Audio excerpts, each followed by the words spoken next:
Great rising. Jump on your bike. Get your mats. Line up if you're walking wall to wall. Great rising. Come on for the walk. Or jump on your bike and go for the bike ride. Give me a minute, y'all. I had to do some pants adjustment. Thank you for the company. Great rising, y'all. Hey, let's get this party started right, because I ain't late. Oh, look at that. Well, or I know. As my girlfriend Pat said, I sent her a video. She said, "Is that the one where you're always adjusting the camera?" I would say, just call me Camera Justin Vicki. And that brings me to our conversation. It's for this morning walk, which basically is what I'm be listening back to time and time again. And it's staying in your lane.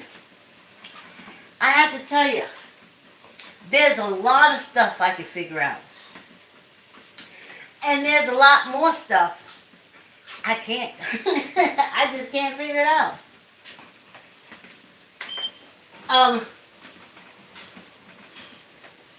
As far as technology is concerned, some things I can figure out.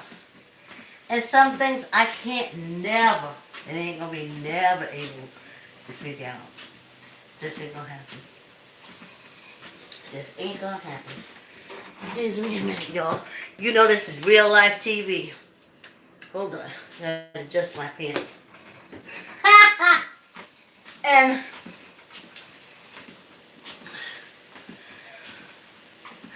there's some technologies that's out there that can help me advance my channel. And I want to, bring people on to talk, but that's not going to happen. I'm more on the creative side of things.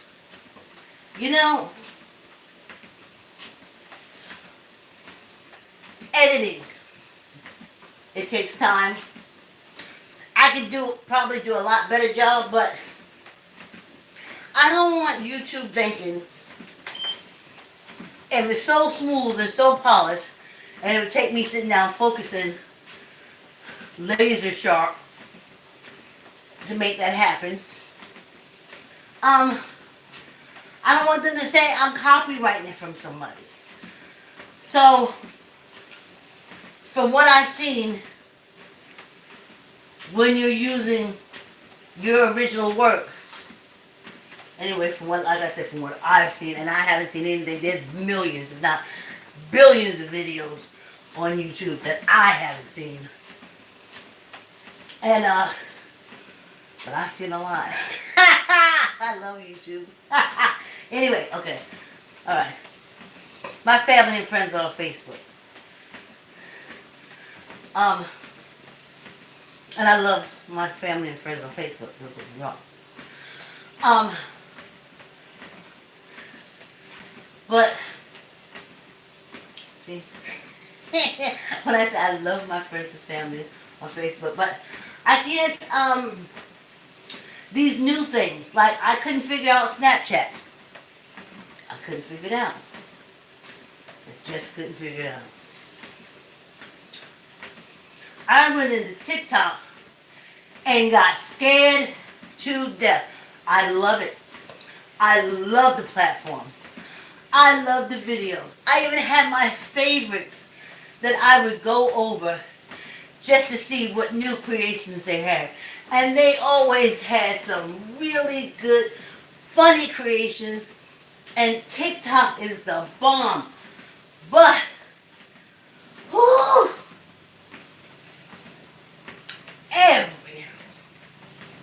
every scammer of old people around the world is on TikTok. Honey, the men requests that come through there, I thought I was somebody. Honey, the way they wanted to know me and my telephone number, and it was so many of them I couldn't really get through to see my friends or any real admirer or anybody who said anything complimentary about my video. They were all down in the bottom. What was on top was all these love requests. And as I said, the scammer of old people. So anyway, after a while, I got tired. You know, it'd be like 20. I work on an oil rig in the middle of the ocean. Or I'm not from this country. I'm in Florida for a little while. And I'm like, ah! And then after I dig all the way through, I get one heart or someone saying, I really like your video, I really like that. And then I have to go through all these scammers again before I get to a comment or a like. And I couldn't do it. I just couldn't do it. I don't have that on FB. And of course you don't get that on YouTube. I don't anyway. I don't get anything. So, that's something, right?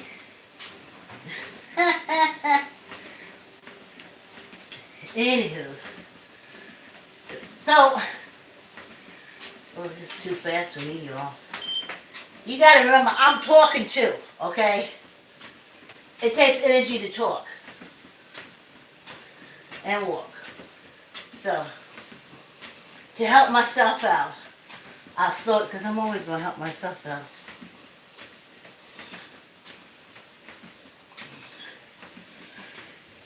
Do you know I have told kids and my daughter, sit when you get in the back of the car to sit down. Sit behind the driver. Because the driver's instinct is always going to be to save himself. So, ergo, sit behind the driver. Little things like that.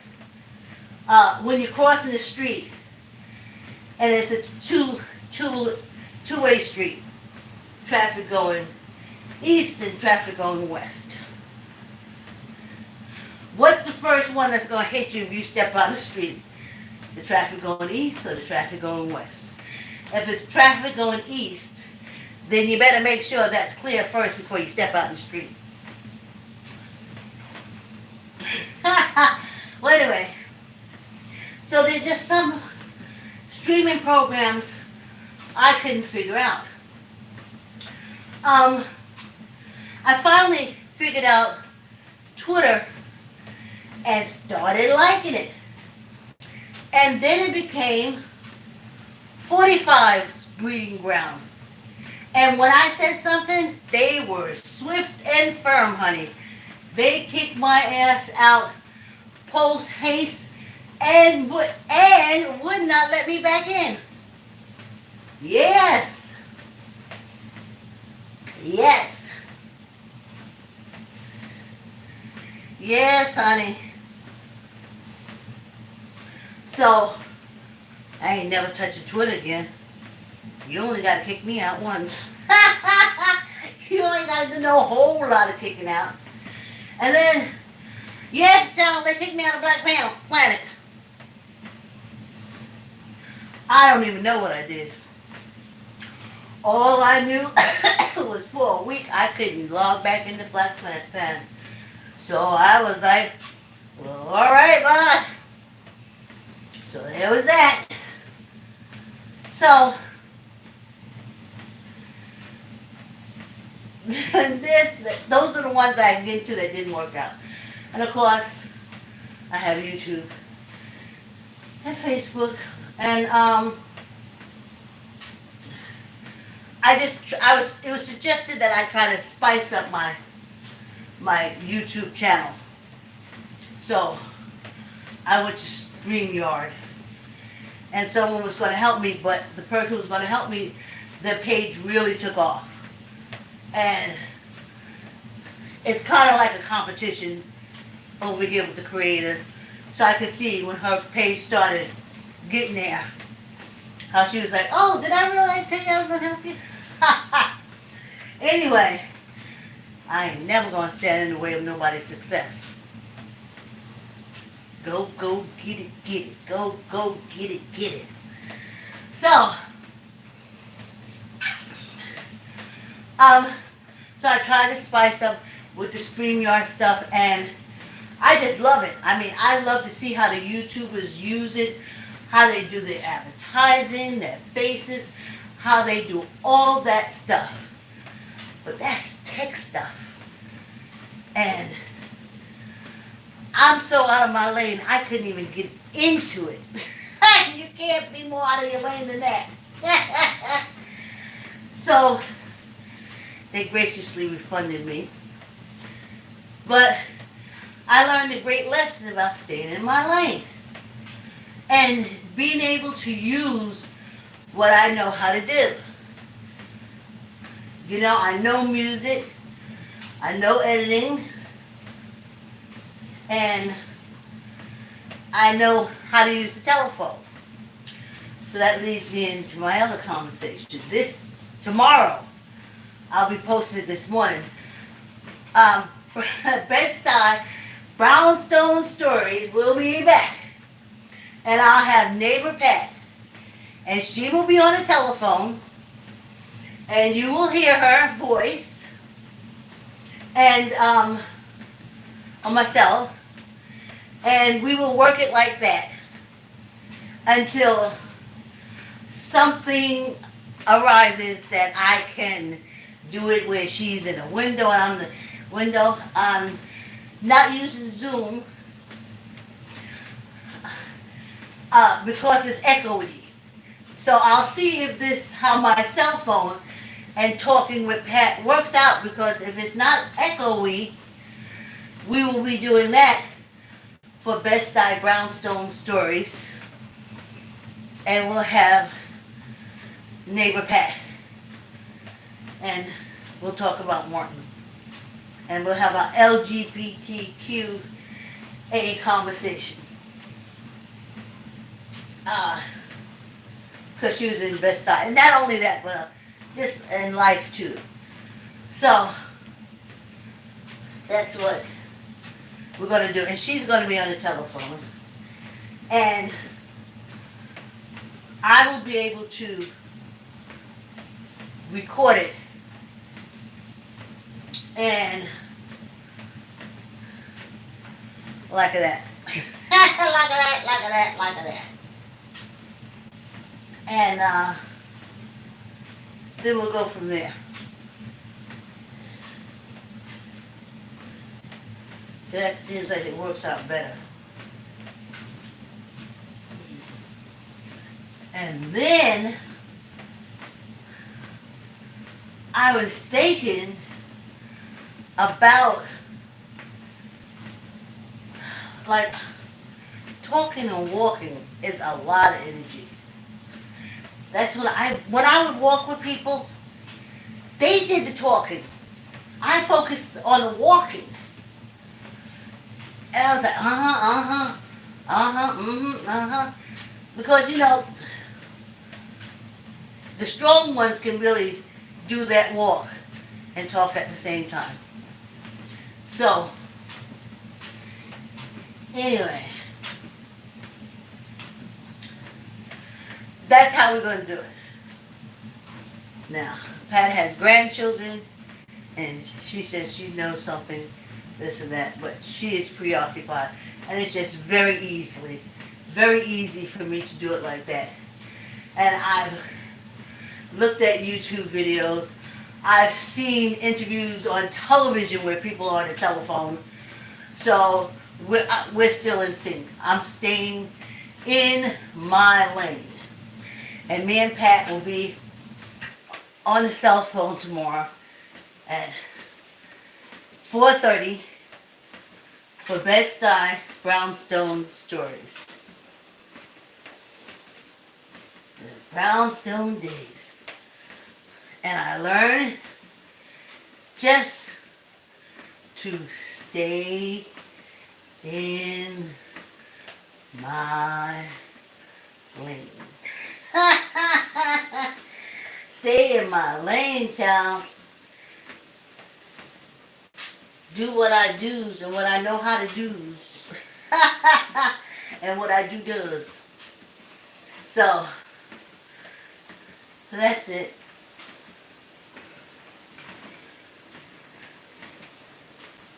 And I think,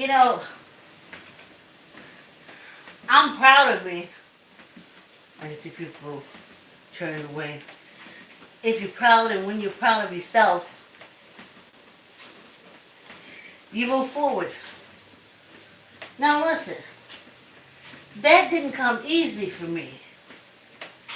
Because literally I got the pride stomped, beat, fought, and incest out of me. So I had to put it back. I had to work very hard to put it back. And so when you hear me complimenting myself, don't say, oh, wow. Don't instantly go to vain, as cults teach you that it is that. Just know that it is the prize of a war fought hard. And that's my freedom. To the ability to be able to say, I'm the bomb. Yeah, child. I didn't know it. I didn't know when I went down there to that cult. I didn't know that if you looked, say if my cousin, her hair was really nice, and I said, wow, your hairstyle is really nice. It's like the room would freeze. And I'd be like, well, what did I say? She got the devil in her. I don't understand. What did I say? I gave her a compliment. Well, see, that's the problem. Only one person is complimented in that house, and that's Jesus. Only person that gets the compliments. So if I had said to her, Jesus made you look beautiful in that dress, it would have went through. But the fact that I said, I complimented her, it made it nothing. If my grandmother cooked, I made that mistake again. I said, look, this is my early days. I was like, oh, this is so good. Again, the room would freeze. And I remember just sitting there looking like, well, what did I say? I didn't curse, I didn't. And they said, don't pay her no attention. She's from New York. She don't know better.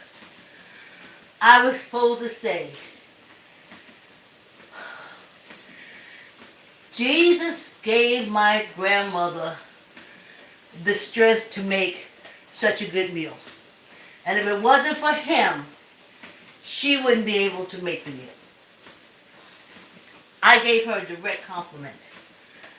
So I was like, I don't know. I never thought it was bad. a flower. Dang, that flower is so beautiful. Nope. Said it wrong. Jesus made the flowers beautiful, and we're happy for Jesus. Everything for him. But in the same breath, you could get backslapped for being blasphemous. And you say to yourself, what? How could you be blasphemous? Because you're not supposed to take the Lord's name in vain. But how if I compliment you, I gotta use his name, but then if I use his name, I'm taking it in vain. If I use his name, I'm taking it in vain. But I gotta use his name if I want to compliment you. And then I'll get backslapped. Couldn't understand it. I couldn't understand it. Yeah, we had out 20 minutes. I couldn't understand it.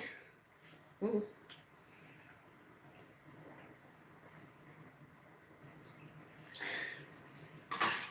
Oh.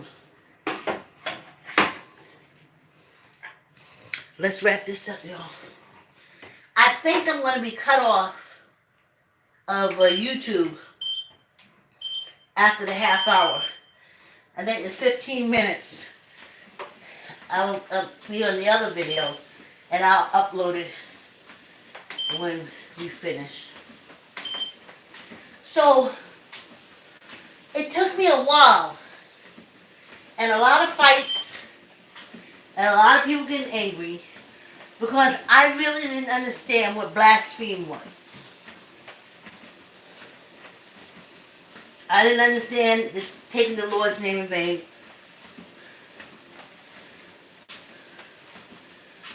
And then, when I look back on it now, the only thing that you wouldn't get in trouble for saying is if you say, like, my cousins, if they did something, you say, the devil made me do it. And then my grandma said, yeah, I know that was that devil. But you wouldn't get in any kind of trouble. They wouldn't backslap the devil or nothing. They could excuse anything. Like I said, when I would say, oh, you know, your food is good. And I forgot to say, thank God that he made you able to cook the food to give to me that is good to eat. And then get yelled at for being blasphemous and use the Lord's name in vain, which meant stop complimenting them. That's what it was in short. Stop complimenting. And people don't look at it like that. They say, oh, because at work they always say, oh, that's a beautiful dress. And we couldn't say it back. And if we said it back, it had to be, Jesus help you get a beautiful dress to put on. And they don't understand it. Well, oh, the Lord help you have good taste. They don't understand it. They can't give a direct compliment. They can't. That means they're acknowledging you as some kind of human being. And that's not it. You're a tool to be used. So, I tell you, that was a year in hell. I would say a year and a half in purity hell. Because I didn't know all the rules to the cult. I didn't.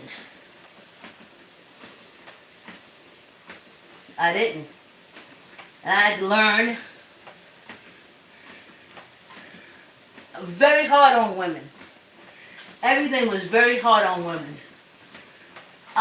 My grandmother basically called us nasty the entire time I lived with her. She just called us nasty.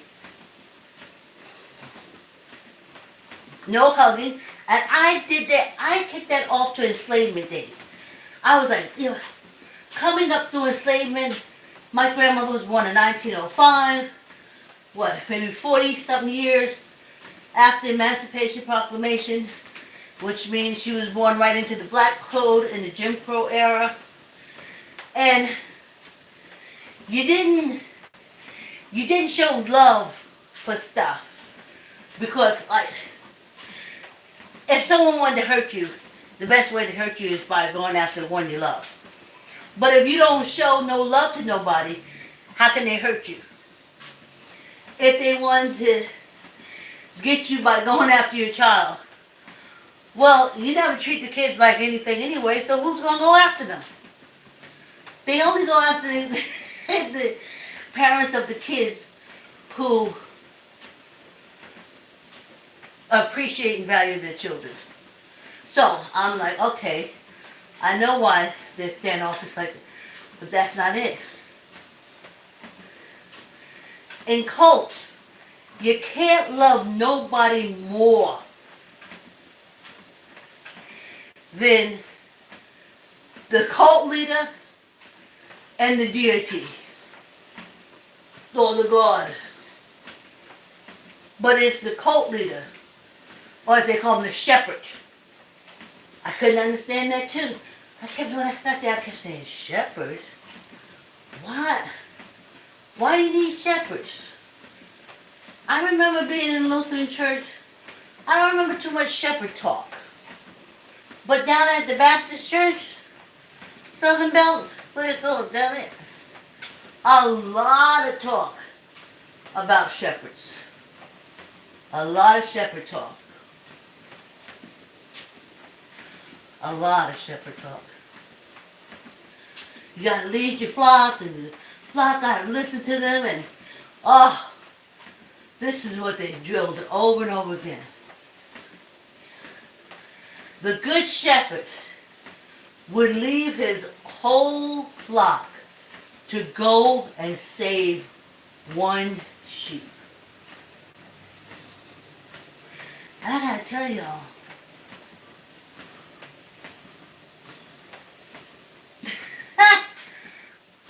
y'all,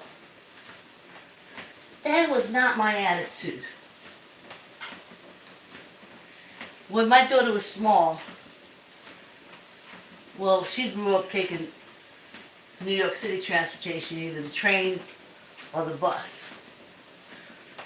But a lot of times we had to take the train into the city, Bronx, Queens. We had to get on the train and the subway. So when she was little, I would strap her in, so that wasn't no problem. For her, she was small, and carry him on the strap. But as she wanted to get more independent, and like I would hold her hand walking down the street, we had a routine where when we got down in the train station, she would stand with her back against the wall. Nobody could get behind her. Her back would be against the wall. And I would be in front of her. And that was our safety. So she would complain, oh, why can't she see when the train is coming? She see people leaning over, seeing if the train coming. Why can't she do it? So I said, it's not safe. It's not you. I said, you're just so small, somebody can come and push you. Right on the train tracks. What am I supposed to do? So she cried. Every time we go to the train station, and that wall is dirty. So I was telling her, I wash clothes, don't you worry about the dirt. So, one day, while making dinner, because while I cooked dinner after work, I would always pick up the newspaper or get a newspaper, and I would ask her just to read the titles of the articles. So she was at reading stage, yeah. She had to be like, maybe first grade. And I would say, like, read the headlines. And she'd read the headlines, and if it was something that I liked, I stopped and asked her if she could read the first sentence, and then I would pick it up and finish reading it. So, this one article that she got,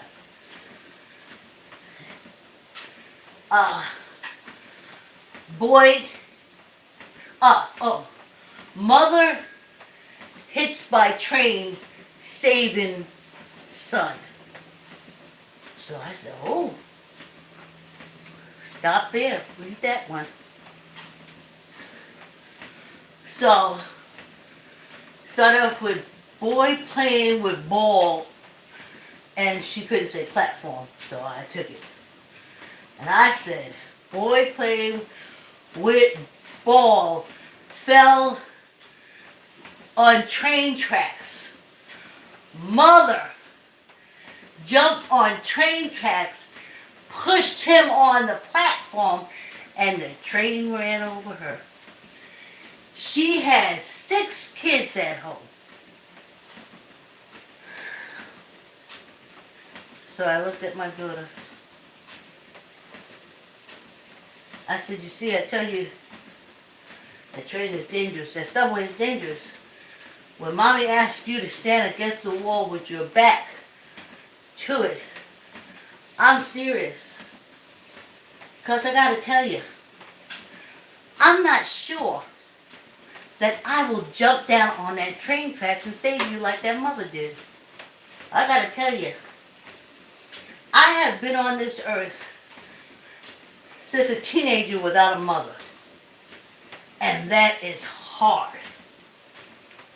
But I don't know how it is to be on this earth without a child. So I may hesitate. That mother jumped right in, told her, and pushed that kid out. But me, I may say, wait a minute. And when I say wait a minute, that's the minute that could be used to save you. So, from now on, when we go down in the subway, and mommy tells you to stand with your back against the wall, you just stand there.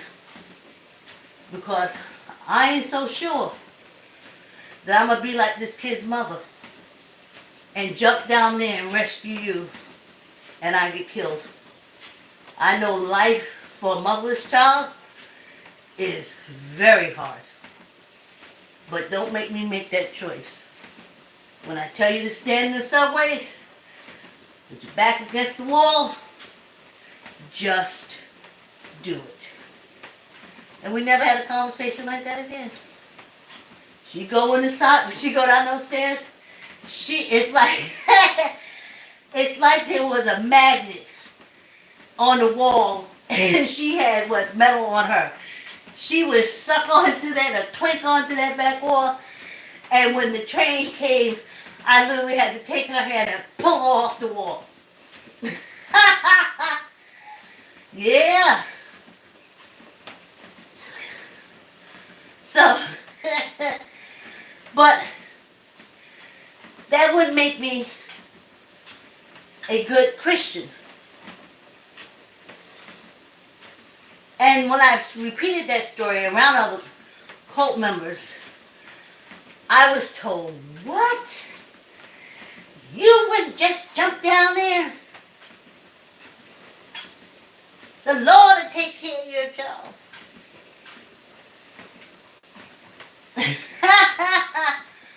I want to say, y'all ain't got the time to tell me what the Lord will let happen to a kid when their mother ain't on this earth, okay? Please.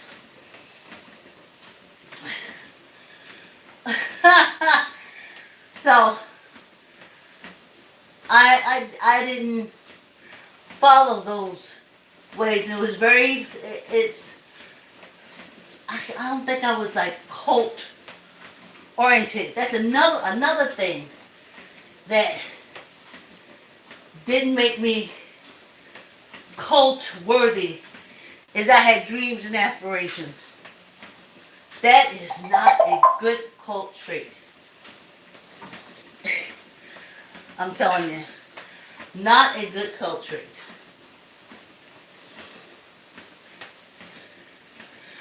I mean, my grandmother tried everything. And she had my cousins, they tried everything to get rid of any gleam a glimmer of positive hope, fulfillment, success. See, success to them is getting married, having a man beat on you, and push out babies. Because that's what happened with my two aunts. Beat like rag dolls. But it was okay. Because they was long-suffering women. According to the cult, you're supposed to be. Long-suffering. So I knew I wasn't going to be a long-suffering nothing. The situation would be one that was insufferable, but I wasn't.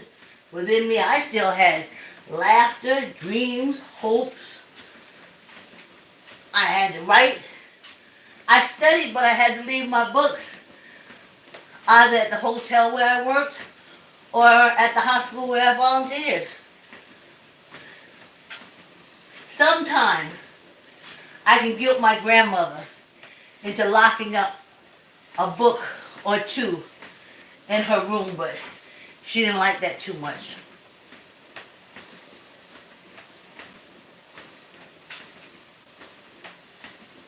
You could sit around and read all day long if you were reading the Bible. But if they saw you sitting down with a book in front of you,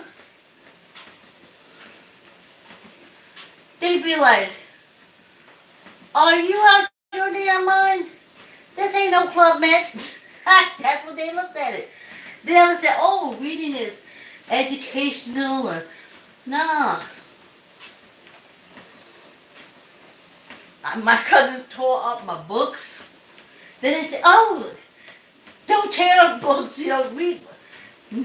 No correction. None. No correction. But now I know that's the cult. That's how they do it.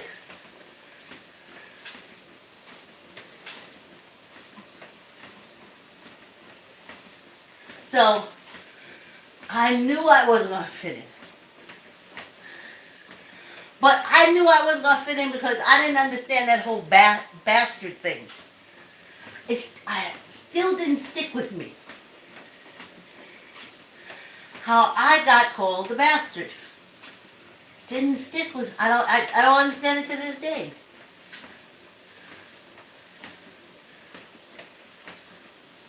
I wasn't birthed differently.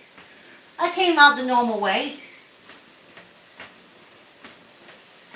I was made the same way. It takes sperm and an egg to make a child, and the mother carries it. That happened with me. That happened, the same thing happened, and she goes into labor. My mother went into labor, and she had me. But all of a sudden, when I got on the outside, I was no longer a baby expected.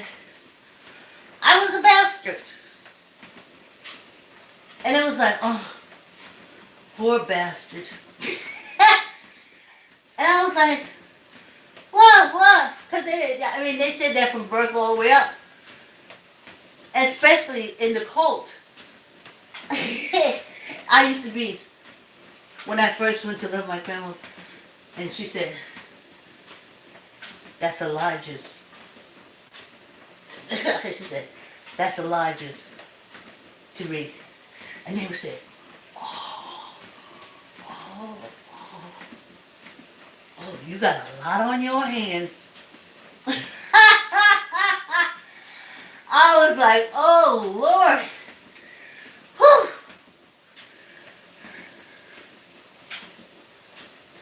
Or they come in, Sister Dave. Hey, Sister Dave, how you doing? And she always, I'm trying to make it. I'm doing it. She never said, oh, I'm doing good. Oh, life is so great. I'm scared. I'm glad to be alive. She said, I'm doing good. I'm like, well, you know, the Lord keep me. And I'm like, okay. Okay.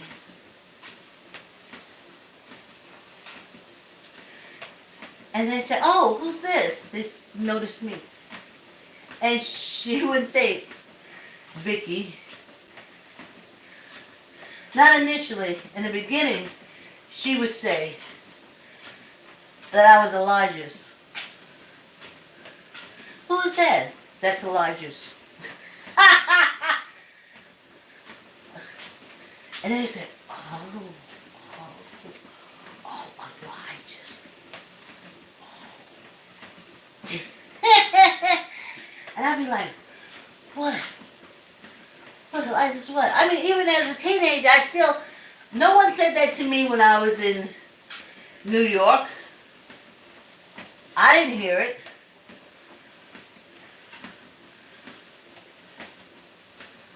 But when I went down to the Bible Belt, it was right there.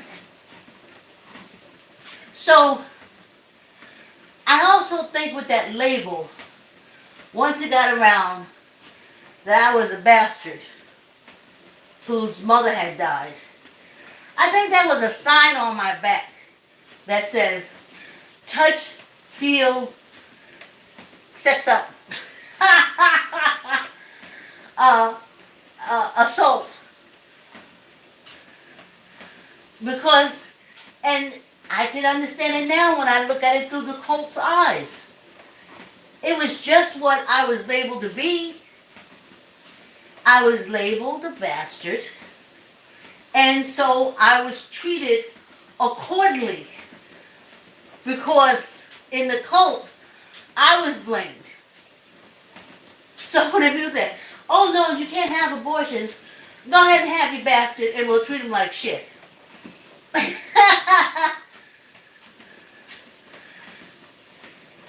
So it's not like they was touching on a good girl who came from two parents.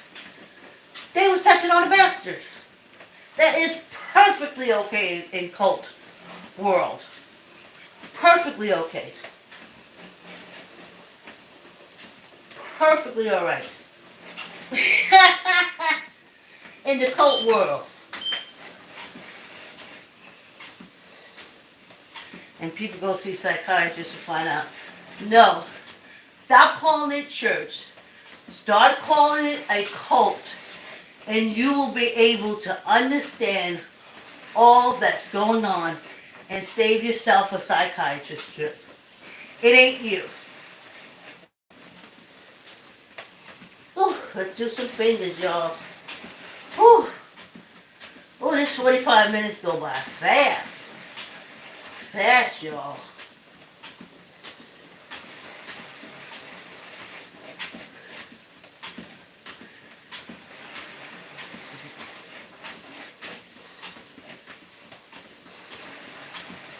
See, I can't look at the camera because then I'll walk off the treadmill.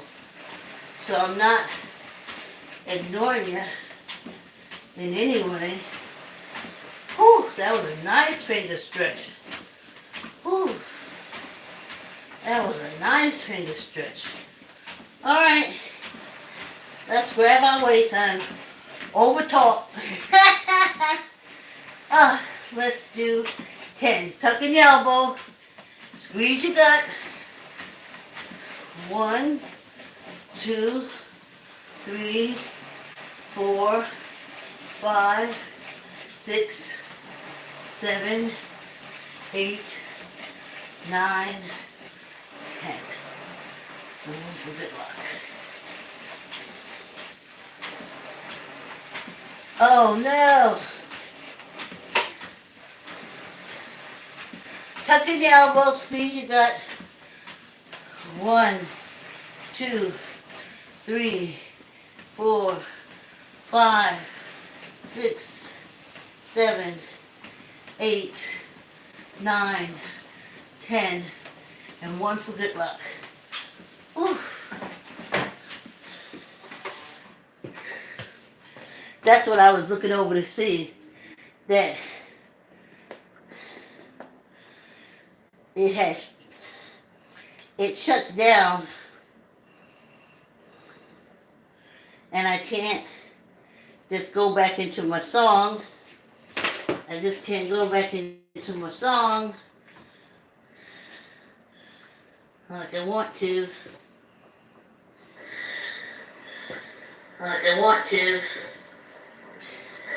That's me. I'm watching myself. Did y'all hear that echo? The reverberation? I'm trying to get to my library. I'm trying to get to my library. I'm trying to get to my song. I ain't stopped walking, y'all. I'm just trying to get back to the song so we can finish walking. Yes, indeed. I'm walking. Here we go. Sorry about that. I tell you, that music director. Where's the music director at? Thanks for coming on the walk. Thanks for listening to me. Thanks for your comments, your likes, and your shares. Thank you for hitting the subscribe button. And thanks for subscribing to the channel. Thank you so much. Thank you very much. I put this song on in the morning and it just perks me up. I'm walking. Thank you for the company. I'm walking. Hey, 45 minutes. We did it, y'all. Woo-hoo. Have a wonderful day. Please like, comment, share, tell a friend, tell everybody. I'll see you tomorrow morning. Have a great day. Thanks.